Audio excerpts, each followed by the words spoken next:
Hello students, आज हम पढ़ेंगे एफ ब्लॉक।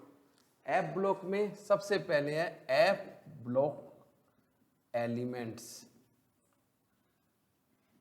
तो एफ ब्लॉक एलिमेंट्स में बेटा हम क्या करेंगे, सबसे पहले एफ ब्लॉक में देखिएगा, ये एफ ब्लॉक। इस एफ ब्लॉक में टोटल होते हैं बेटा 14 और 14 28, 14 + 14 = 28 एलिमेंट।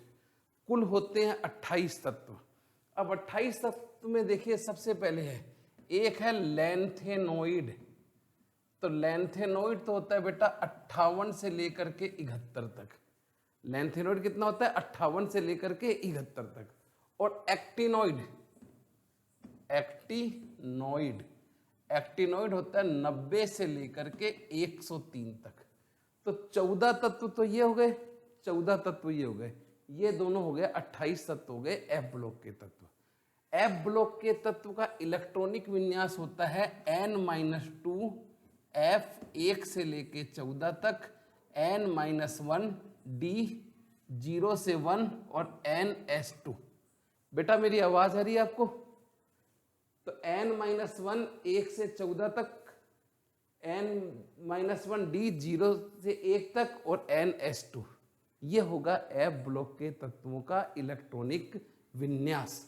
इसको हम कहते हैं आंतरिक संक्रमण तत्व।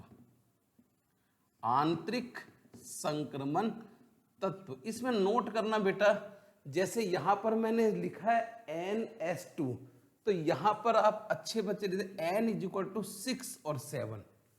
तो अगर यहां पर n का मान 6 होगा तो यहां पर 4f आएगा, और n का मान अगर 7 होगा तो यहां पर क्या आएगा बेटा? 5f आएगा। तो लैंथेनाइड में जाते हैं 4f में इलेक्ट्रॉन, और एक्टिनाइड में जाते हैं 5f में इलेक्ट्रॉन। लैंथेनाइड में जाते हैं 6s में इलेक्ट्रॉन, एक्टिनाइड में जाते हैं 7s में इलेक्ट्रॉन। इनको आंतरिक संक्रमण तत्व भी कहेंगे। अब एक बात बताइए कि लैंथेनाइड में देखेंगे तो लैंथेनाइड में सिर्फ एक तत्व है जिसका नाम है पीएम, प्रोमेथीनियम, और इसका इलेक्ट्रॉनिक विन्यास क्या नाम, परमाणु क्रमांक होता है 61। तो आप याद करिए, PM, only PM is a radio active in lanthanide. Lanthanide में सिर्फ पीएम ही एक रेडियो एक्टिव है, बाकी सभी नॉन रेडियो एक्टिव तत्व है। जबकि एक्टिनाइड में सभी तत्व रेडियो एक्टिव होते हैं। एक्टिनाइड में एक होता है परा यूरेनियम तत्व, परा यूरेनियम तत्व, जिसको अपन बोलते हैं ट्रांस यूरेनियम तत्व, जिसको हम बोलते हैं अति भारी तत्व। तो परमाणु क्रमांक देखो, इसमें 92 के बाद 92 यूरेनियम, 92 के बाद सभी तत्व क्या होते हैं, उनके बाद के तत्वों को बोलते हैं परा यूरेनियम तत्व, और ये होते हैं अति भारी तत्व, और ये प्रयोगशाला में बनाए जाते हैं। सारे तत्व रेडियो एक्टिव होते हैं। अब आप आइएगा इलेक्ट्रॉनिक विन्यास, सबसे पहले लैंथेनाइड का इलेक्ट्रॉनिक विन्यास। तो देखिए, आपको ये ट्रिक याद करनी है। इसमें एक ध्यान रखिए, दुर्लभ मृदा धातु, दुर्लभ मृदा धातु। अब दुर्लभ मृदा धातु बोलते हैं लैंथेनोइड को, दुर्लभ मृदा धातु। और क्वेश्चन पूछेगा कुल दुर्लभ मृदा धातु कितने हैं, तो आप बोलोगे कुल दुर्लभ मृदा धातु होते हैं 15, क्योंकि लैंथेनाइड को भी हम दुर्लभ मृदा धातु की श्रेणी में रखते हैं। तो कभी आपके पास आ जाएगा कि लैंथेनाइड को क्या बोलते हैं, तो दुर्लभ मृदा धातु। कुल लैंथेनाइड कितने हैं, तो बोलेंगे 14। कुल दुर्लभ मृदा धातु कितने हैं, तो 15। अब देखिए इलेक्ट्रॉनिक विन्यास, लेकर परिंदा प्रेम समोसा, यूं ही गाड़ी तब धीरे होगी, इंजीनियर तुम तो यूं भी लुटोगे। ये तो एक नाम याद रखना होता है। 57 से लेकर के 71 तक, क्योंकि होता 58 से, अपन लैंथेनम का भी अध्ययन करते हैं। इसके बाद देखिए सभी में 4f 5d 6s तो लिखना ही है, 4f 5d 6s लिखना है। अब 6s2 सभी में लिख दीजिए। अब देखिए 4f में शुरू में 4f0, फिर 4f1, देखो 5d यहां पर 1 है, यहां पर 5d1, 4f1। अब देखिए ये परिंदा उड़ गया तो यहां पर एक 0 आ गया, यहां पर 2 की जगह 3 आ गया। अब देखिए ये 4 आ गया, ये 0, ये 5 आ गया, ये 0, ये 6 आ गया, ये 0, ये 7 आ गया, ये 0। अर्ध भरे कक्षक स्थायी होते हैं, तो 7 और 14 दोनों स्थायी होगा।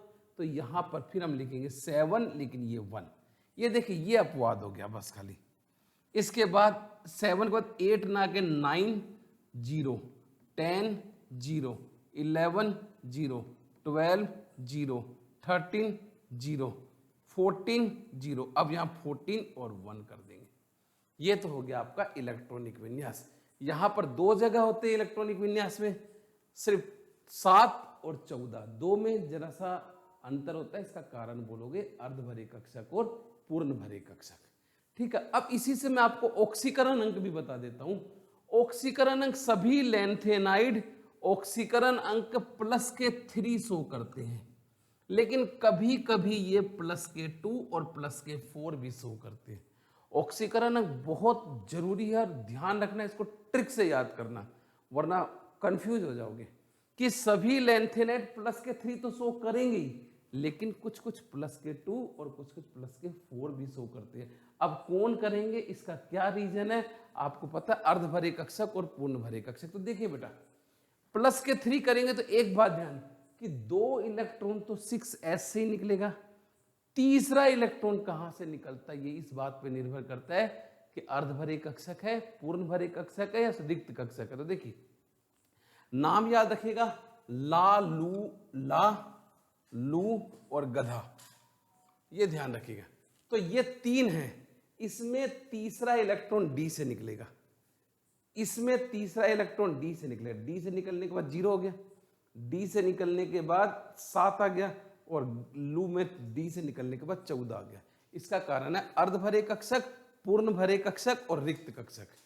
इसके बाद बाकी सभी में यानी 3 तत्वों में तो डी से निकलता है तीसरा इलेक्ट्रॉन, और बाकी सभी में बेटा किससे निकलेगा, एफ से निकलेगा।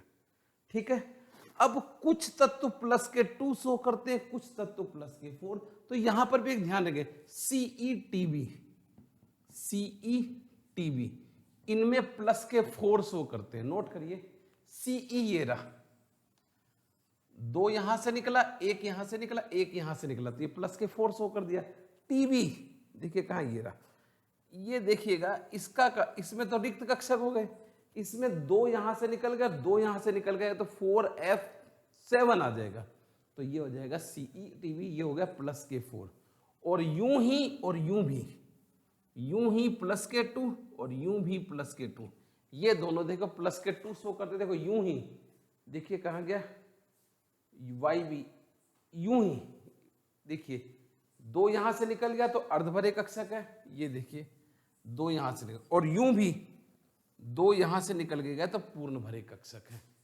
तो ये आपको ध्यान रखना है इसमें कि ऑक्सीकरण अंक में प्लस के 2 और प्लस के 4 दोनों शो करते हैं। प्लस के 2 में तो क्या लिखेंगे कि यूं ही यूं भी दोनों प्लस के 2 शो करते हैं, और प्लस के 4 कौन से शो करेंगे, CE और TB। इसका कारण है अर्ध भरे कक्षक और पूर्ण भरे कक्षक।